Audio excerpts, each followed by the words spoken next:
อนแก่น29 โลลงตา29 กิโลขอนแก่นนี่หลวงปู่เขาจะเรียนว่าเส้นทางธุดงค์เส้นทางพระธุดงค์กับเส้นทางพระทะลุดงพ่อๆกัน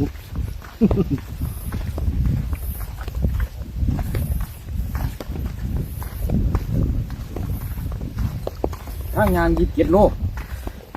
ทางรถ29ไปจะได้กับพ่อเก่านั่นแหละนะปู่เนาะคือเก่าอะละ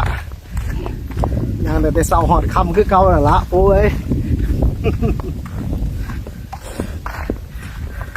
เอาไปเอามาก็ได้เป็นหลวงปู่คือเก่าแล้วล่ะ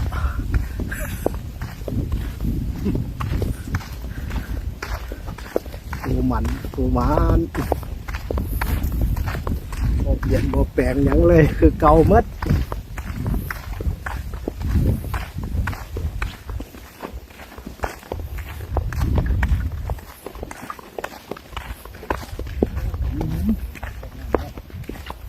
เป็นผู้เก่าแล้วเนี่ย